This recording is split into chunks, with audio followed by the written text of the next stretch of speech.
The stars shined cold and distant as the alien command ship Valaris drifted above a blue and gray planet.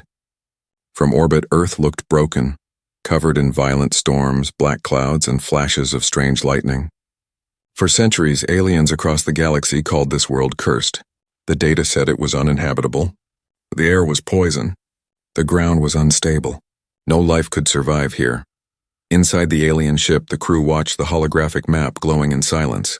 Their leader, Commander Xylan, spoke in a deep voice that echoed through the control deck. "Confirm once more," he said. "No signs of life?" The science officer, a tall being with silver skin named Dr. Vora, adjusted her readings. "Negative, Commander. Radiation is high. Oxygen unstable. The planet is dead." The commander nodded slowly. "Then we leave. Earth is a graveyard." But just as the engines powered up, the ship's radar began to beep. A soft signal appeared, weak, repeating almost like a heartbeat. The sound echoed through the silent bridge. "Beep, beep, beep." Dr. Vora's eyes widened. "It's a distress signal, sir. Origin. Surface level." The crew exchanged uneasy glances. "A signal from a dead planet? Impossible." Commander Xylan stood still for a long moment, his many eyes fixed on the glowing screen. Could it be a machine? "Maybe," Vora replied, "or something else." Against all warnings, the commander gave a bold order. "Prepare a probe. I want to see what still moves on this ghost world." The probe entered Earth's thick clouds and disappeared from the ship's view. The storm roared, lightning cracked, and the signal grew louder. For hours, the aliens watched in tension.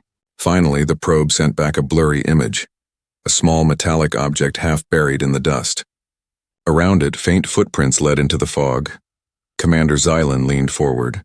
"Zoom in," the camera focused. The symbol on the metal object was clear, the flag of Earth's old space academy.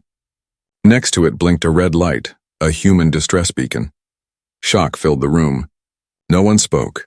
Dr. Vora's voice trembled.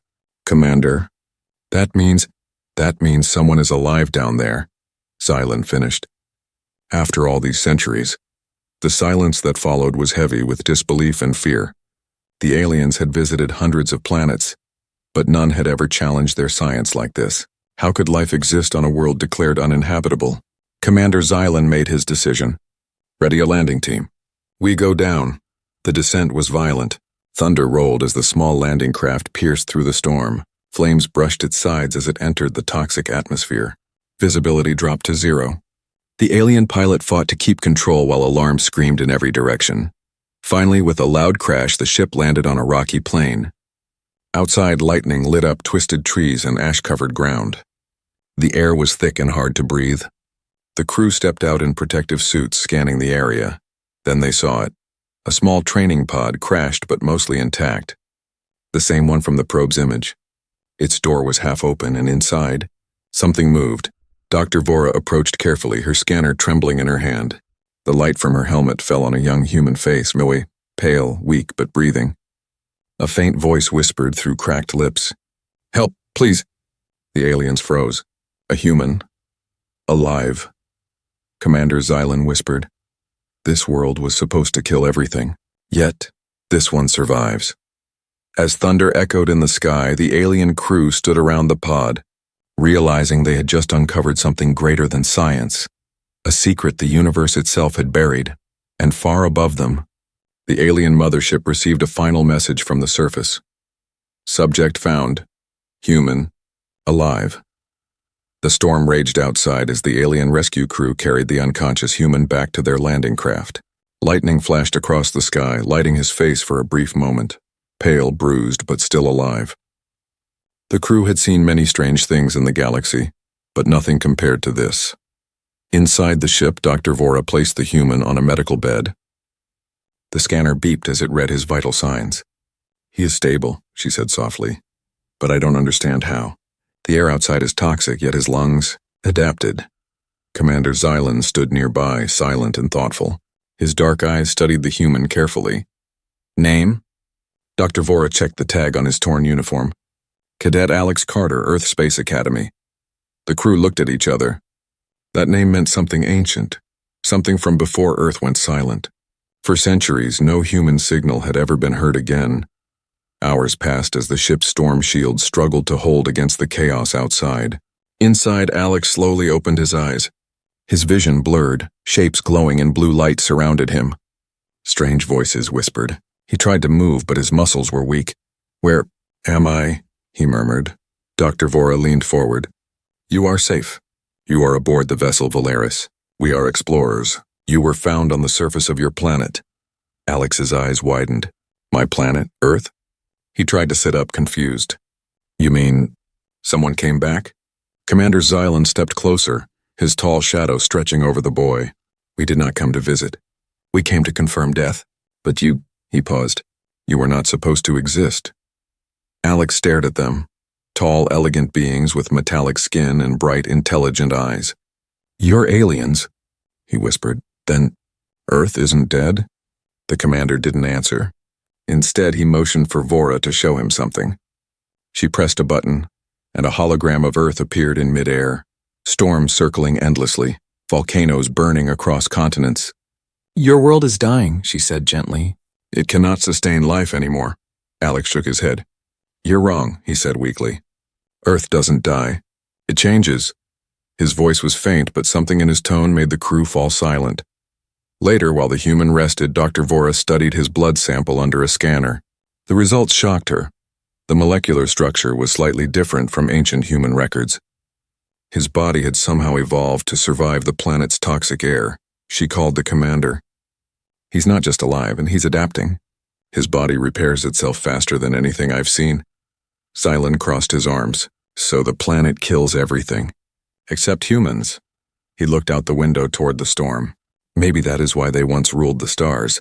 Dr. Vora hesitated. "Commander, permission to study him further?" "Granted," Xylan said. "But keep it quiet. The Council must not know we found a living human. Not yet." Hours later, Alex woke again. The ship was quiet except for the hum of engines. He stared out the small window and saw the broken surface of Earth below. Despite the darkness, he smiled faintly. Dr. Vora entered the room, curious. "Why do you smile?" Alex turned to her. "Because it's still beautiful," he said. "Even broken. It's home." For a moment, she said nothing. In her long years of exploring the galaxy, no being had ever spoken with such warmth about a dying world. She suddenly understood why humans were feared, not because of their strength, but because of their hope. Far above, Commander Xylan received a message from the alien fleet orbiting nearby. "Report status," the voice demanded.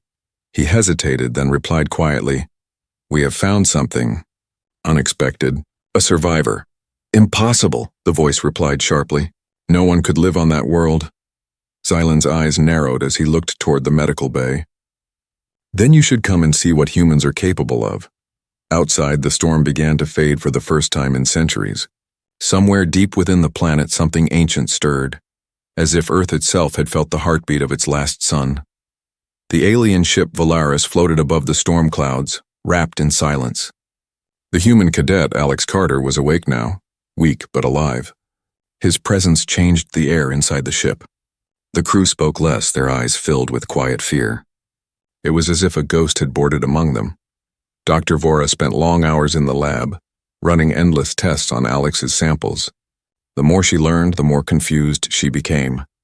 His body was strange, but healed faster than any known species. His cells produced energy even when starved of oxygen. "This is not possible," she whispered. "He should not survive this world, but he does."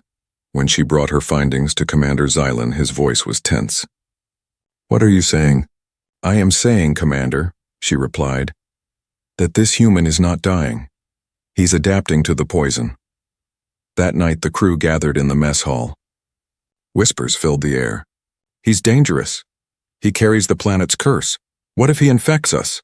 Fear spread faster than reason. One soldier, Terran, slammed his fist on the table. "We should not keep him here. Earth is forbidden for a reason." Dr. Vora tried to calm them. "He's just a cadet, not a threat." But even she couldn't ignore the strange things happening aboard Valaris. Since Alex woke up, the ship's sensors had begun to glitch. Power flickered. The navigation system misread their location. Once, the storm outside even paused for a few seconds, perfectly still, before roaring back to life. Alex, meanwhile, sat quietly in the med bay, staring through the window at the swirling blue lightning below. He could feel something, calling him. A low hum in his chest like a heartbeat that wasn't his. When Dr. Vora entered, he turned to her. "Do you hear it too?" She frowned. "Hear what?" "The sound," he said softly. "Like the planet is alive," whispering through the storm. Vora looked uneasy. "There are no voices, Alex, it's just wind and thunder." He smiled faintly.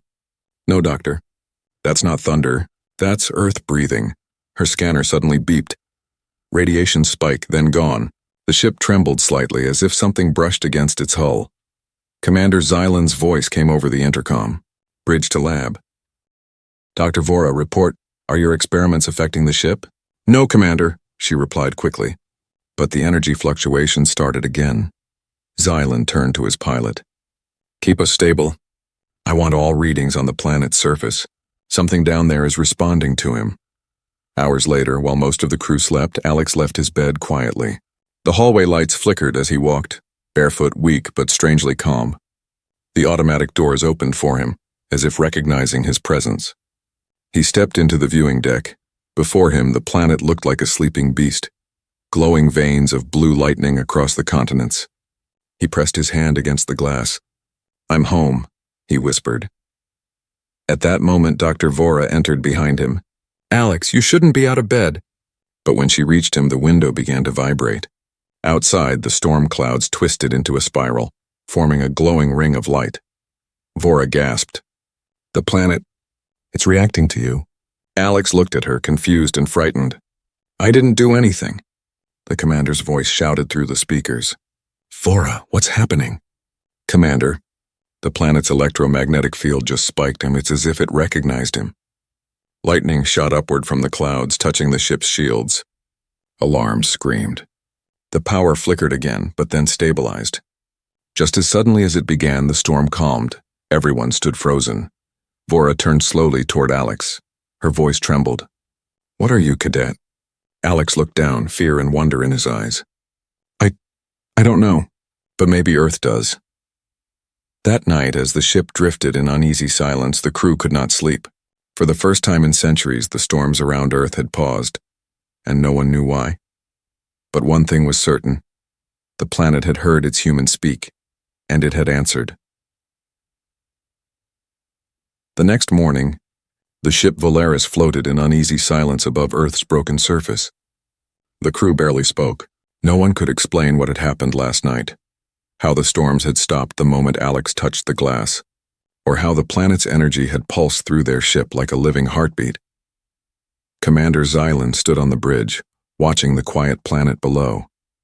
"For centuries Earth has been dead," he said softly. "But now, it listens." Dr. Vora joined him. "Commander, I believe the answer lies on the surface. There's something under the northern continent, a power source buried deep." Xylan turned to her sharply. "A power source? On a planet abandoned for 1,000 years?" "Yes," she replied, showing a flickering scan. "Energy readings. Old human tech, maybe, and it activated when Alex touched the window." The commander frowned. "Then we find it." An hour later, a small landing team, Xylan, Vora, 2 guards, and Alex, descended toward the old continent once called North America. The sky glowed red as the shuttle entered the atmosphere. The landscape below was a wasteland of ash, broken buildings, and frozen lakes. Alex stared out the window. "I remember this place. I saw pictures in history class. It used to be full of cities. Now there was only silence." They landed near a cracked mountain range. Their scanners led them to a deep fissure in the rock. The signal came from below. Vora looked at Alex. "Whatever is down there, it's calling you." He nodded slowly. "Then let's find out why." The crew climbed down into the darkness, lights cutting through the dust. The air grew warmer the deeper they went until they reached a massive metal door, half buried, still glowing faintly with blue light. On its surface was a symbol of Earth's old space command. Dr. Vora's hands trembled as she wiped the dust away. "This is human technology, very old, but still working." Alex stepped closer, his hand hovering above the door. As his fingers touched the surface, the lights came alive, lines of energy spreading outward like veins. The metal shifted, unlocking itself with a deep mechanical roar. The door opened. Inside lay a hidden chamber filled with machines, data screens, and broken androids. The air was cold and dry, but the system still hummed faintly. Alex's eyes widened. This is a survival bunker. The last one. Dr. Vora scanned the walls. Commander, this facility was built after Earth's final war. The records show humans tried to protect something called Project Renewal. Xylan frowned. Renewal? Vora tapped into a terminal. Old recordings flickered to life. Holograms of human scientists speaking quickly, their faces tired but determined. If this message is found, humanity failed to save the surface. But Earth will sleep. The planet will heal itself. Our DNA will adapt, our legacy stored within its core. Someday humans will return. Earth will call them home. The video ended. Silence filled the chamber. Alex stepped back, heart pounding. They knew, he whispered. They knew the planet would come back to life. Vora looked at him with awe. You are proof of that project, Alex. You're not just surviving. You are Earth's evolution. Commander Xylan stared at the glowing walls. So this planet isn't dying. It's restoring itself. And this human, he woke it up. Suddenly the ground trembled. Dust fell from the ceiling. The machines around them flickered faster, their lights turning red. Vora shouted, The core is reactivating! The planet's energy is rising. Alex's ears rang with the same deep hum he'd heard before, but now it was louder, alive. It's not just energy, he said, gripping his head. It's communicating. Xylan pulled him back. We need to get out.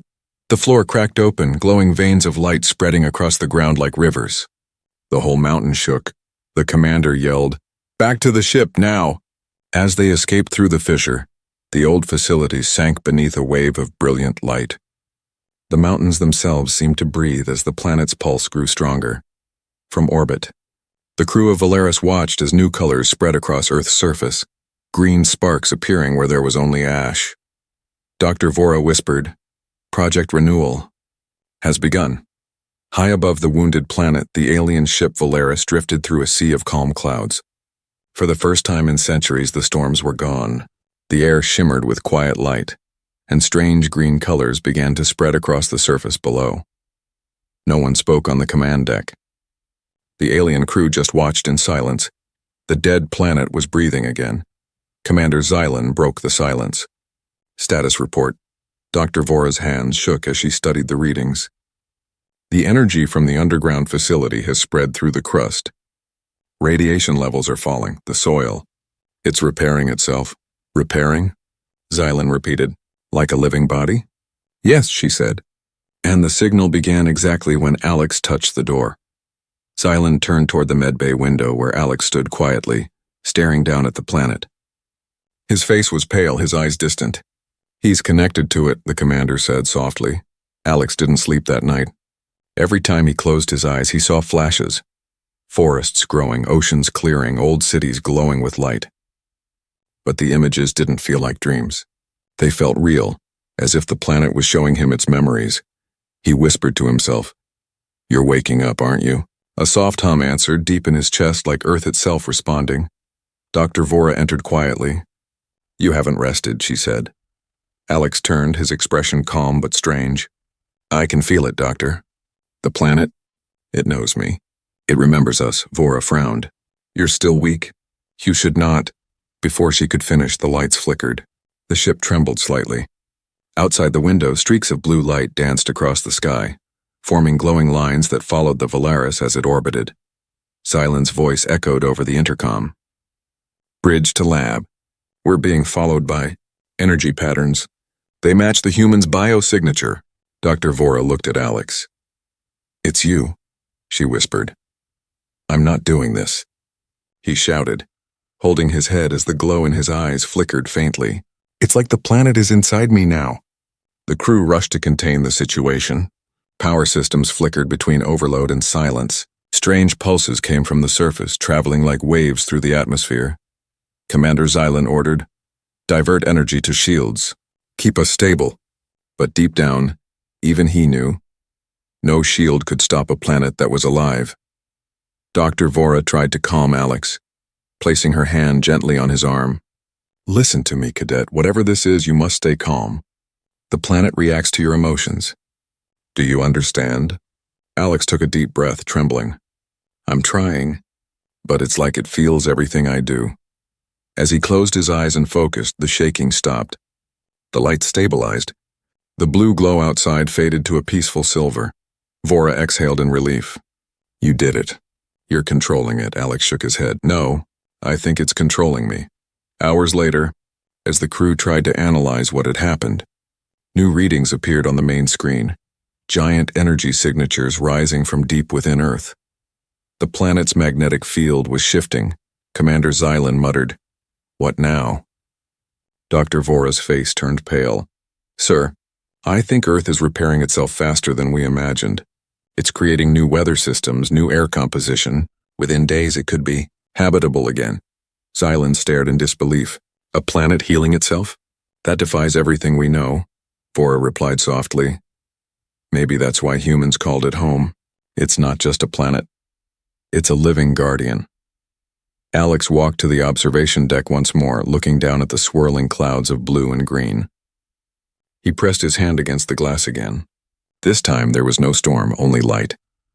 "It's beautiful," he whispered. "It's like she's waking up after a long sleep." Vora joined him. "She? Earth," Alex said, smiling faintly.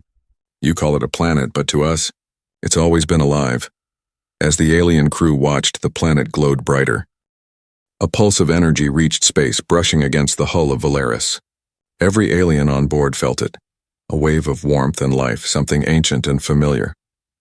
Commander Xylan whispered, "What are we witnessing?" Dr. Vora looked at Alex, whose eyes now shimmered faintly with blue light. "The rebirth of a world," she said. And in that moment every being aboard Valaris understood. Earth had not been dead. It had only been waiting for one human to return and awaken it. The silence of space shattered when the sensors on Valaris began to scream. Alarms flashed across the control room. Commander Xylan turned sharply toward the viewing screen. Dr. Vora's voice trembled. "Multiple ships inbound. Identification confirmed. It's the Xylar fleet." The bridge fell silent. The Xylar were the highest authority in the galaxy, the same council that once declared Earth forbidden. If they found out what Valaris had done, they would destroy everything to erase the truth. Xylan's jaw tightened. "They've come for the human." Moments later, a sharp signal echoed through the comms. "This is Admiral Kor of the Xylar Command. You have violated the interstellar code by entering the quarantined system of Sol 3. Power down your vessel immediately." Xylan hesitated. "This is Commander Xylan of the Valaris. We found a survivor, a human cadet. Earth is not as dead as we believed." "Silence," the Admiral interrupted. "You are contaminated. The human must be eliminated. That planet is cursed. Prepare for cleansing," the signal cut off. Outside, dozens of warships positioned themselves, glowing with energy. Dr. Vora turned to Xylan, panicked. "They'll destroy us, Commander. And they'll burn the planet." Before he could answer, Alex entered the bridge, his eyes calm but filled with sorrow. "They're afraid," he said softly. "They think Earth is dangerous." Xylan turned to him. "You should stay below." "This is not your fight." "It is," Alex replied. "They're coming to erase my home, to erase what's left of humanity." The commander stared at him. "You cannot stop a fleet, cadet. They will wipe everything clean." Alex looked through the window at the glowing Earth below. "Maybe not," he said quietly. "Because Earth won't let them." The fleet charged their weapons. The sky lit up with energy. But before they could fire, the planet pulsed again. A massive wave of blue light surged upward, covering Valaris like a shield. The Xylar's blast vanished before reaching the surface, dissolving into harmless light. The Admiral's voice came through again, angry and confused. "What trick is this?" Xylan's crew stared in awe. Dr. Vora's voice shook. "That energy. It's coming from the planet. It's protecting itself." Alex closed his eyes, focusing. The air around him shimmered faintly. "No," he whispered. "It's protecting me." Inside the bridge, panels flickered with alien symbols none of them could understand. Signals from Earth's core, speaking in frequencies older than time. Dr. Vora whispered, "It's communicating through him." Xylan watched Alex carefully, then let him speak. Alex opened his eyes. The blue glow returned, stronger this time, pulsing in rhythm with the planet below. "They don't need to fight us," he said, his voice steady but echoing with power. "Earth only defends itself from fear." Outside, the Xylar fleet launched another strike. But instead of hitting, the wave reversed. The light turned into a brilliant dome, absorbing the attack and sending harmless flashes back into space. Alarms blared on every ship, their systems malfunctioning. Admiral Kor shouted orders, but the chaos only grew. On Valaris, Dr. Vora stared at her monitor. The planet's atmosphere is stabilizing. The air's clean. It's safe again. Xylan looked at Alex. You're saving it. Alex shook his head. No, Commander. It's saving us. The Xylar fleet, damaged and afraid, began to retreat. One final message came through. This is not over, Commander Xylan. Whatever this human is, he must never leave that world. If he does, the Council will return. Then the transmission ended. The enemy ships vanished into the black. For the first time, Earth's orbit was silent again. Dr. Vora turned to Alex. You just faced the most powerful force in the galaxy without firing a single weapon. Alex gave a tired smile. Sometimes peace is stronger than war. Xylan looked at him with quiet respect. The galaxy feared your world, Cadet. Now they will remember it. Outside the window, the planet glowed brighter. Seas shining blue, clouds forming gently. Earth was no longer dying. It was reborn, and for the first time in ages, it was ready to live again. The great silence after the battle felt endless. The Xylar fleet had vanished into the black sea of stars, leaving behind only drifting light and the quiet hum of a living planet. On board the Valaris, the crew watched Earth below, glowing like a newborn star. Green stretched across the continents and blue oceans shimmered through breaking clouds. It was no longer a cursed world. It was alive again. Commander Xylan stood at the observation deck, his reflection glowing against the glass. We came to prove this planet was dead, he said softly, but it proved we were wrong. Dr. Vora joined him, still speechless from what they had witnessed. The energy readings are stabilizing, she whispered. The planet is healing, faster than any science can explain. Xylan turned toward the medbay window where Alex Carter stood quietly, staring down at his homeworld. It's because of him, the commander said, the human who woke the sleeping world. Alex's hands pressed gently against the cold glass. His eyes shimmered with faint blue light, the same color that flowed through Earth's skies. He could feel the heartbeat of the planet, deep, steady, and alive. Dr. Vora entered the room. You did it, Alex. You saved your planet. And maybe all of us, he smiled faintly. I didn't save it, Doctor. I just listened. Earth wanted to live again. It just needed someone to remember it wasn't alone. Her voice softened. What will you do now?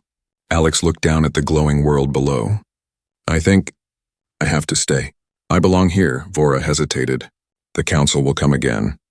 If they find out you survived, they won't find me, he said quietly. Because Earth will protect me now, like it always did. Later, the Valaris prepared to leave orbit. The ship's engines hummed softly as the crew gathered on the bridge. None of them spoke. All eyes were fixed on the young human standing by the airlock, ready to return to the surface.